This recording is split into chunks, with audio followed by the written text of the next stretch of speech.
Hello বন্ধুরা, আমি সুস্মিতা চলে এসেছি একটা ব্লগ নিয়ে। আজ গুরু পূর্ণিমায় আমি চলেছি আমার গুরুর আশ্রম বরানগর মহামিলন মঠ। আমরা নির্দিষ্ট স্টেশন থেকে ট্রেনে উঠে আমরা চলে গেলাম দমদম। এবার দমদম ফ্লাইওভারের উপরে দাঁড়িয়ে আছি, ডানকুনি লোকাল ধরবো। তারপরে নির্দিষ্ট সময় এবার আকাশটা খুব সুন্দর, ঝিরিঝিরি বৃষ্টি মাঝে মাঝেই হচ্ছে, তার ফাঁকে দেখো ট্রেন আসছে যাচ্ছে। আমরা দাঁড়িয়ে রয়েছি ওভারব্রিজের উপরে। এর মধ্যেই ঘোষণা হলো, অ্যানাউন্সমেন্ট হলো যে ডানকুনি লোকাল আসছে। আমরা নেমে পড়লাম। এবার আমরা মঠে এসে পৌঁছালাম। মঠে এখানে দীক্ষাদানের পর্ব চলছে। সব গুরু ভাইরা খোল করতাল বাজিয়ে নাম সংকীর্তন করছে। আর যারা দীক্ষা নেবে তারা প্রত্যেকে নাম নথিভুক্ত করতে বসেছে। নাম নথিভুক্ত চলছে।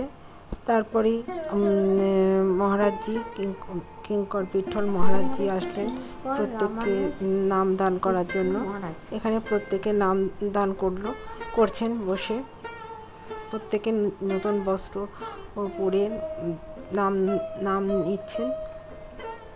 গুরুদেবের বেশি কিছু লাগে না, শুধু একটা হর্তকি আর একটা পৈতে এই লাগে, আর আসন এই নিয়ে। তারপরে দীক্ষাদান পর্ব দেখার পরে আমি চলে গেলাম মঠের দিকে, শ্যামসুন্দর মন্দিরের দিকে। কিন্তু এখানে আবার চলছে ক্যাম্পেনিং, যে সবার মেডিকেল চেক আপ হচ্ছে। চেক আপ করে আমাকেও করলাম, করে এবার মন্দিরের দিকে যাচ্ছি। এর মধ্যেই বৃষ্টি শুরু হয়েছে। আবার বৃষ্টি মাথায় নিয়ে শ্যামসুন্দর রানীকে দেখার জন্য আমি চললাম।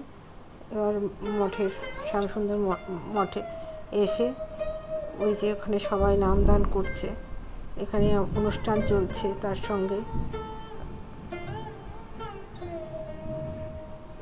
অনুষ্ঠান পর্ব চলছে। সব মায়েরা বসে আছে। এই যে শ্যামসুন্দর দাঁড়িয়ে আছেন অষ্টসখী নিয়ে। সবাই যে যার মতো পুজো দিচ্ছে।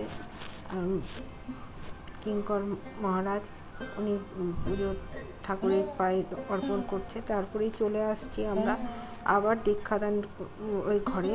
আমরা প্রসাদ গ্রহণ করার জন্য চলে আসলাম। এবার বসে আমরা প্রসাদ নিচ্ছি।